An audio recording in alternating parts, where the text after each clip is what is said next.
Hello guys, मैं हूं अमित। भाई हमारी एल्यूमिनियम वाली जो फाउंड्री है, जो फर्नेस है, जो हमने एक सिलेंडर को यूज़ करके बनाई थी जो कि एलपीजी से पावर्ड होती है, वो तो आपने देखी होगी। उसका हम जो है जनरली यूज़ भी करते हैं, जिसमें कि हम अपना एल्यूमिनियम पिघलाते हैं। लेकिन मैंने सोचा कि क्यों ना एक इलेक्ट्रिक आर्क फर्नेस बनाई जाए जो कि बिजली से चले, यानी कि मेटल को बिजली से पिघला दें। और साथ ही साथ में हमारी जो सिलेंडर वाली फर्नेस है उसका टेम्परेचर लगभग 1200 डिग्री तक जाता है, तो वो जो है लोहे को नहीं पिघला पाती, यानी कि एक लिमिट है। लेकिन शायद हमारी जो इलेक्ट्रिक आर्क फर्नेस होगी वो लोहे को भी पिघला पाएगी, क्योंकि ज़्यादा टेम्परेचर हम अचीव कर पाएंगे और बिजली से चलेगी। खास बात तो ये है। तो देखते हैं कि कैसे बनती है, किस तरीके से काम करेगी। एकदम डिफरेंट सा ही आइडिया है और आपके सामने बनाने वाले हैं। तो फटाफट शुरू करते हैं। आप लोग नीचे जो लाइक का बटन है वो जल्दी से दबा दो और प्लीज़ ऐसा कुछ भी ट्राई मत करना, करो तो बहुत ही ध्यान से करना।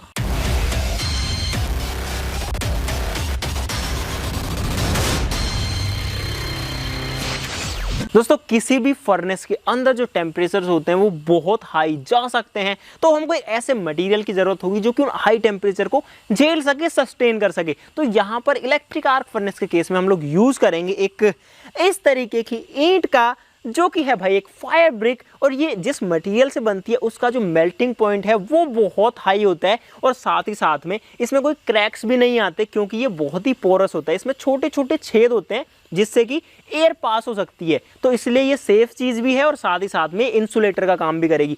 एक ये जो ईंट है इसकी कीमत लगभग 700 रुपये है, तो आप लगा सकते हो भाई कितनी महंगी ये फायर ब्रिक है। तो इसी का यूज़ करेंगे अपना जो फर्नेस है उसका आउटर शेल बनाने के लिए। और इस ईंट को भाई देखो मैं लगभग 2 हिस्सों में काट रहा हूँ बराबर में। दोस्तों, फायर ब्रिक बहुत ही सॉफ्ट होती है, इसलिए हम एक इस तरीके की आरी से इसको काट सकते हैं, और साथ ही साथ में काटने पर बहुत बारीक डस्ट निकल सकती है, इसलिए मास्क का यूज करेंगे। 2 पीस हो गए हमारे पास में, तो इसमें से अब जो एक पीस है उसको फिर से काटना है लगभग 1 या फिर 1.5 इंच की जगह छोड़ के, यानी कि कुछ यहां से भाई एकदम सीधा। तो भाई यहाँ पर कुछ इस तरीके के 2 पीसेस मिलेंगे। अब हम क्या करेंगे कि ये वाला जो पीस है ना, इसके अंदर एक होल बनाएंगे, और ये जो है हमारी फर्नेस के ढक्कन का काम करेगा।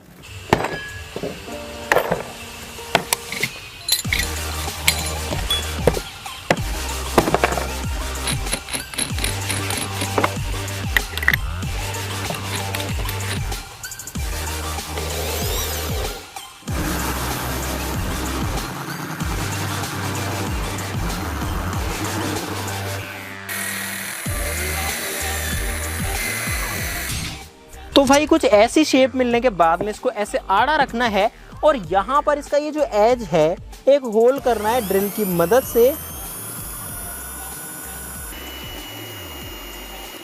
दोनों साइड में होल करने के बाद में साइड में भी यहाँ पर होल करना है, लेकिन थोड़े से मोटे बिट से।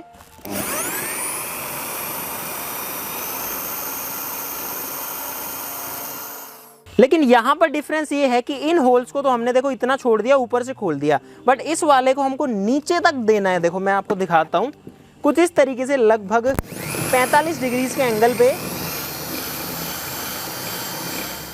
ये स्ट्रक्चर रेडी होने के बाद में जो दूसरा पीस था भाई, उसमें हमें 2 होल्स बनाने, एक यहाँ पर और एक दूसरा साइड में यहाँ पर।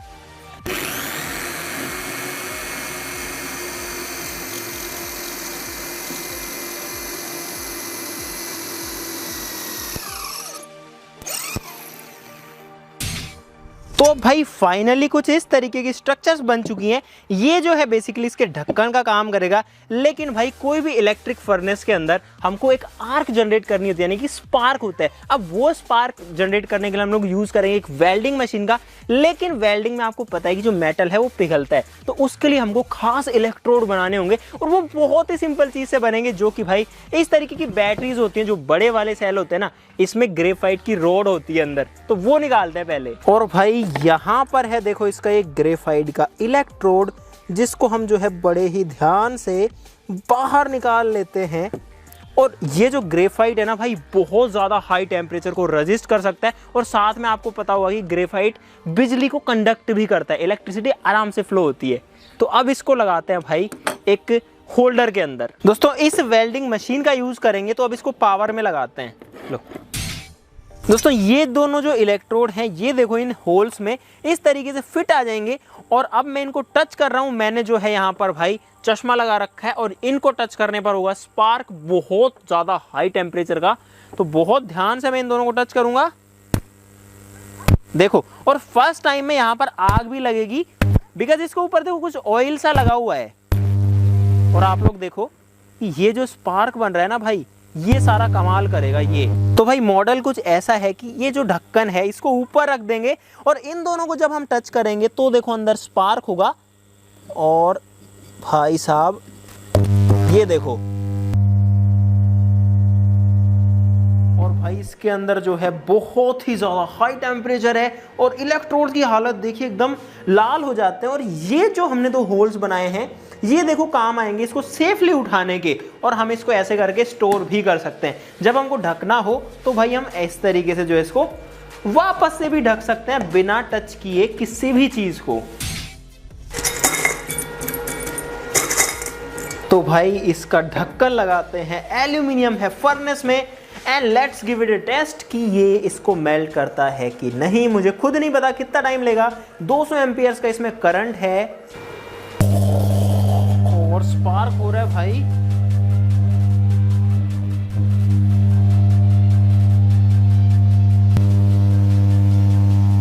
और भाई लगभग 25 सेकंड्स हो चुके हैं, देखिए कितनी लाल हो रखी है।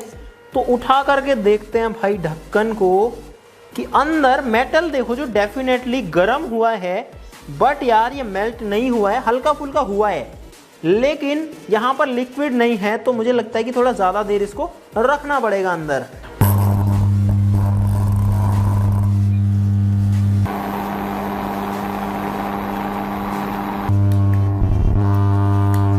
तो भाई इस बार मुझे उम्मीद है कि जो मेटल है वो मेल्ट हो गया होगा। जल्दी से इसको हटाते हैं। और भाई साहब आप लोग देखो कि यहाँ पर हमारा जो मेटल है वो एकदम लाल हो रखा है बिल्कुल भाई साहब। एल्यूमिनियम इसमें पिघल गया और आई होप कि मैं इसको टच भी कर सकता हूँ क्योंकि बहुत ज़्यादा इंसुलेटिंग चीज़ है। हालांकि मैंने ग्लव्स पहने हैं। और अब हम जो है कुछ इस तरीके से इसको इस ईंट के अंदर पोर कर सकते हैं। देखो यार पिघला हुआ एल्यूमिनियम जो कि हमने पिघलाया हमारी इलेक्ट्रिक आर्क फर्नेस में आपके सामने बना करके। बिल्कुल बेसिक चीजों के साथ शुरुआत करी हमने और यहां पर है एंड रिजल्ट, मेटल सक्सेसफुली इसने पिघला दिया है। तो भाई जो हमारा आइडिया है वो यहां पर बेहतरीन तरीके से काम किया है, मजा आ गया। तो अगर आपको आया मजा तो लाइक जरूर से कर देना भाई, प्लीज। आपके लाइक से इस तरीके की जो काफ़ी मेहनत वाली वीडियोस होती है ना वो बनाने में मज़ा आता है। चैनल को सब्सक्राइब कर लो और भी मस्त मस्त वीडियोस के लिए कर लो जल्दी से। तो चलिए फिर मिलते हैं अगली वीडियो में, तब तक के लिए नमस्कार।